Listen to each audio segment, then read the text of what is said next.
গোলামি চলবে কার?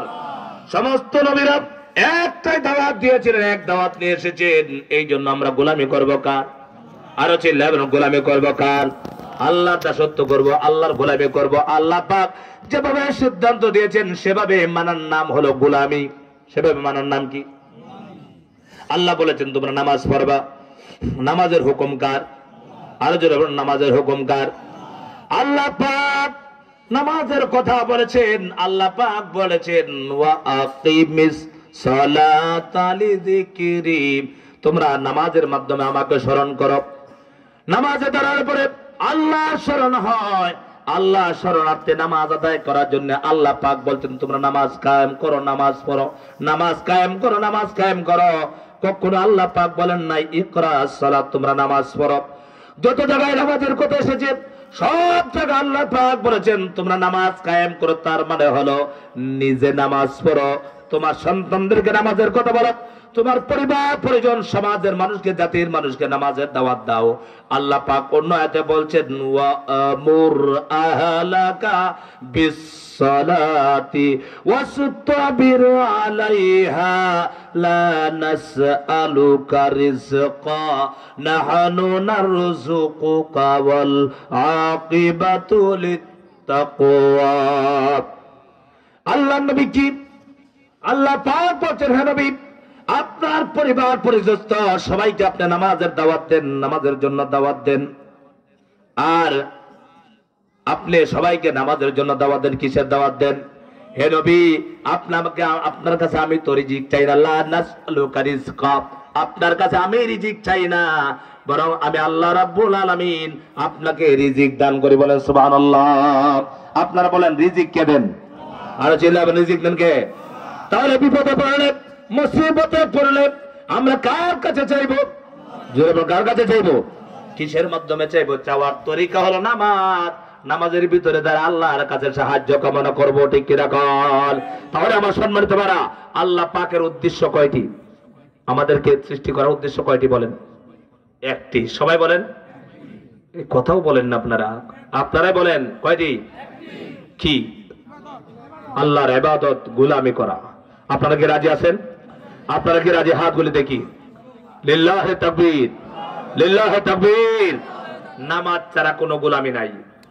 গোলামের ভিতরে সর্বপ্রথম গোলামি কোনটা? আরো ছেলে বলেন কোনটা? নামাজ। নবীজি ইন্তেকালের সময় সাহাবীদেরকে বলছেন সালাত সালাত সালাত, তোমরা নামাজ পড়ো, নামাজ ছেড়ে দিও না। আল্লাহর নবী নামাজের কথা দাওয়াত দিয়েছেন, নামাজের কথা বলেছেন। ইন্তেকালের সময় সাহাবীদেরকে নামাজের দাওয়াত দিয়েছেন। সুবহানাল্লাহ। কিসের কথা বলেছেন বলেন? নামাজের কথা, অন্য ইবাদত না, নামাজের কথা। কারণ নামাজ এমন একটা ইবাদত, আল্লাহর হাবিব বলেন বাইনাল আবদি ওয়া বাইনাল কুফরি তারকুস সালাত। নেককার বান্দা মুসলমান এবং কাফেরদের মধ্যে পার্থক্য করে একমাত্র নামাজ। কিসে বলেন? সলিমুদ্দি কলিমুদ্দি নামাজ পড়ে না, কৃষ্ণ হরে কৃষ্ণ নামাজ পড়ে না। দোকানের মধ্যে বসে আছে হরে কৃষ্ণ, আর বসে আছে আব্দুল করিম। দুজন, একজন হলো হিন্দু, একজন হলো মুসলমান। যখন নামাজের আজান হয়ে গেল, মুয়াজ্জিন সাহেব বলেন হাইয়া আলাস সালাত, আল্লাহু আকবার, আল্লাহু আকবার, আশহাদু আল্লা ইলাহা ইল্লাল্লাহ। এভাবে আজান দিচ্ছে, হাইয়া আলাস সালাহ, হাইয়া আলাল ফালাহ বলে ডাকতেছে। এবার আব্দুল করিম নামাজে চলে গেল, হরে কৃষ্ণ তো নামাজে যায় না। কথা বলেন না কেন? হরে কৃষ্ণ যাবে নাকি? কেন যাবে না বলেন?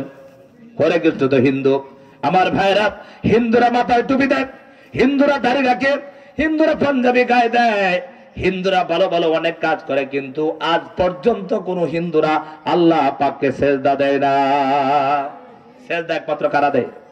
কথা বলে না, সেজদা কারে দেয়? একমাত্র মুসলমানেরা। তার মানে হলো আব্দুল করিম যদি চায়ের দোকানে আজানের পরে বসে থাকে আর হরে কৃষ্ণ যদি বসে থাকে, তাহলে হরে কৃষ্ণ আর আব্দুল করিমের ভিতরে কোনো পার্থক্য হলো না। পার্থক্য করবে কিসে বলেন? আরো জোরে বলেন কিসে? তাহলে নামাজ পড়ার দরকার আছে না নাই? নামাজি বান্দা যারা নামাজ পড়বে, নামাজি বান্দার চেহারার দিকে লক্ষ্য করলে বোঝা যাবে তাই সে নামাজি। কথা বলে না কেন?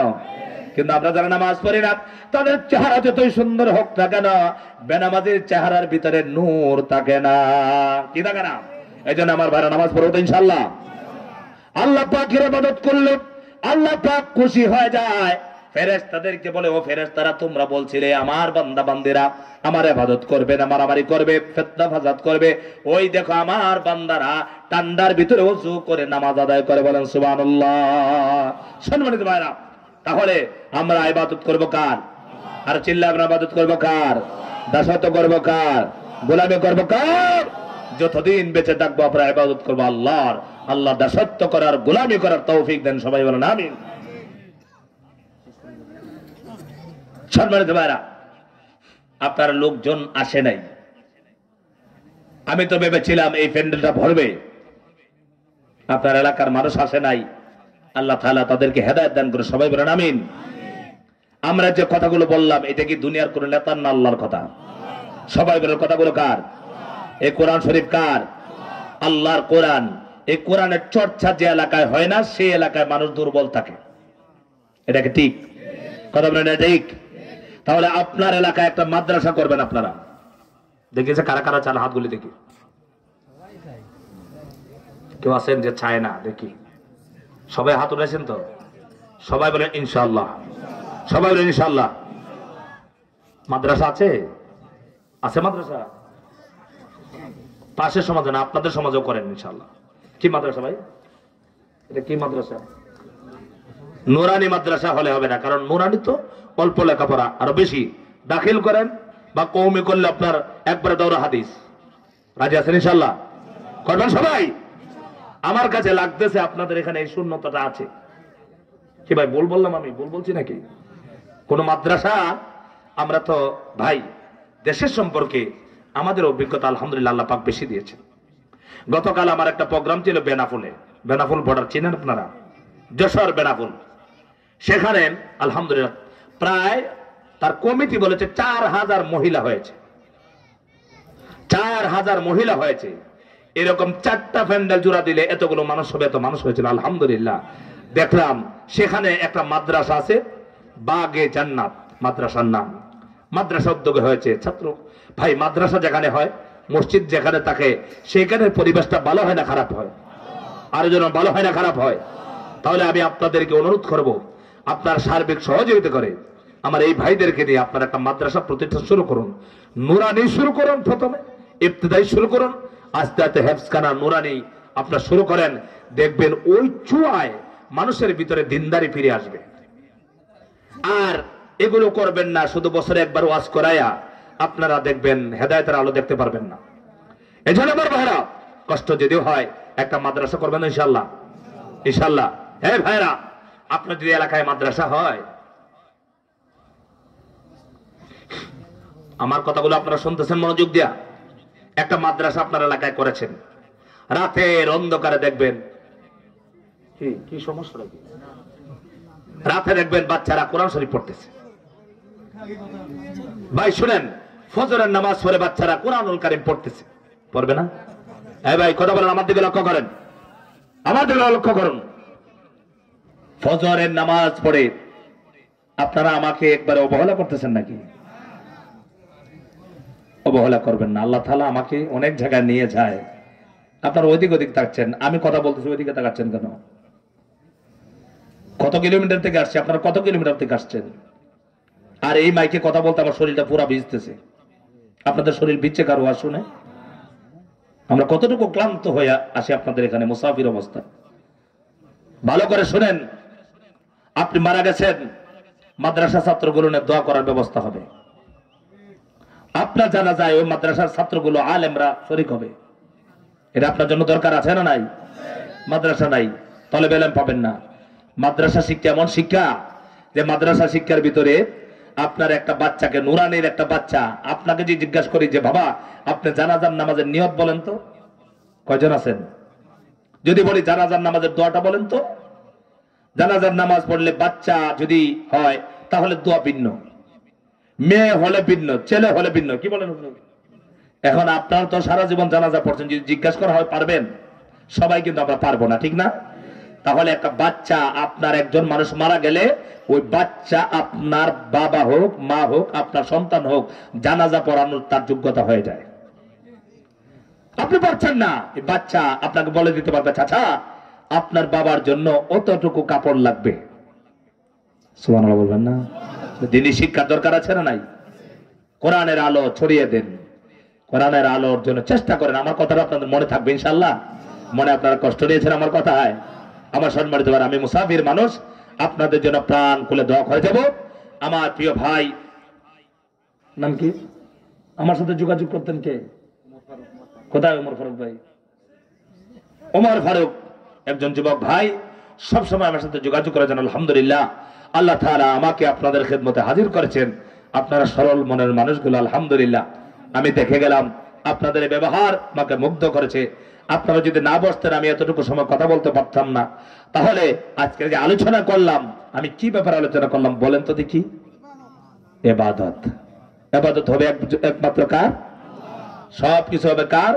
দান খয়রাত, জিকির আজকার, নামাজ, রোজা, যা ইবাদত করব সব কিছু একমাত্র কার জন্য করব? আর আল্লাহ পাক আমাদেরকে সৃষ্টি করেছেন ইবাদত করার জন্য। তাহলে আমার ভাইরা, আল্লাহ তাআলা আমাদের আশাকে বসাকে কবুল করুন। এই মাহফিলকে সহযোগিতা করবেন। প্রতি বছর আপনারা মাহফিল করবেন। মাহফিল করলে পরিবেশটা ভালো হয়, এলাকার মধ্যে রহমত বরকত নাজিল হয়। আল্লাহ তাআলা আমরা সকলকে দ্বীনের জন্য কবুল করুন, কোরআনের জন্য কবুল করুন। যে যুবক ভাইরা মাহফিল করেছেন, আমার ভাইদেরকে কবুল করুন। মুরব্বী বাবারা সহযোগিতা করেছেন, এলাকার মানুষ সহযোগিতা করেছেন। আল্লাহ তাআলা যেন কিয়ামতের দিন আল্লাহর আরশে আজিমের জায়গা, ছায়ার নিচে আমাদেরকে জায়গা করে দেন। সবাই বলেন আমিন। আল্লাহ তাআলা যেন আজকের এই এলাকার মুর্দেগানের কবরে মাহফিলের সবটুকু পৌঁছে দেন। সবাই বলেন আমিন।